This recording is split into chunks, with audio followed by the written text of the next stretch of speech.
Mabilis na balita mga tol, muling dinumog si Manny Pacquiao sa kanyang media workout. Nagpakita din siya ng ilang galawan na nagpabilib sa ibang boxing fans.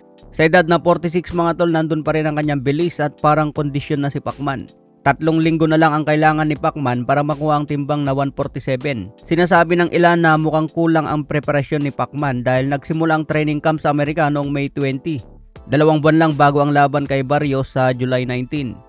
Noong prime ni Manny Pacquiao, umaabot ng 3 hanggang 4 na buwan ang preparasyon niya. Umaabot din ng 30 rounds sa sparring kaya unstoppable si Pacman noong kalakasan pa.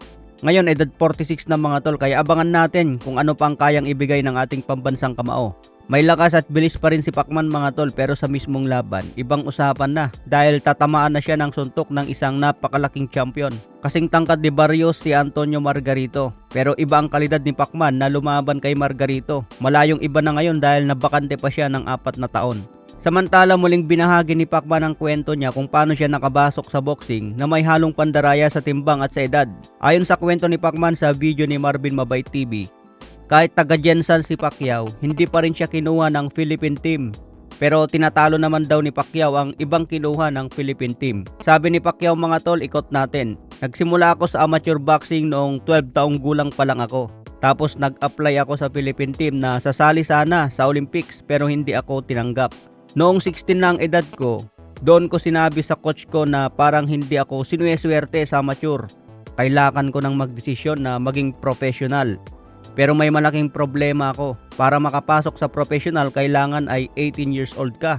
Kaya kinausap ko ang coach ko kung paano ang gagawin. 16 pa lang ako noon at gusto ko na mag-professional.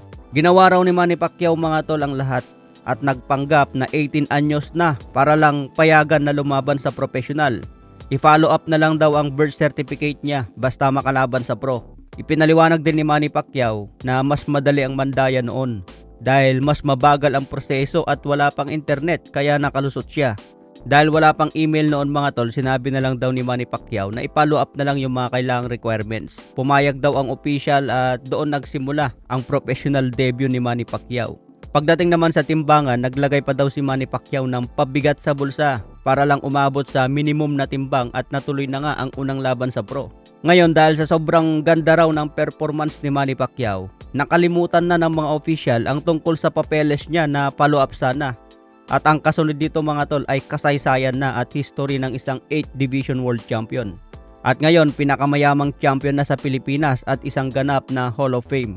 Yung tinanggihan sa Philippine team noon mga tol, naging Hall of Fame pa at gumawa ng matinding pangalan. Kamusta naman kaya yung mga kinuha ng Philippine team noon para lumaban sa Olympics? Hanggang ngayon hindi pa tayo nakakuha ng isang gold sa Olympic.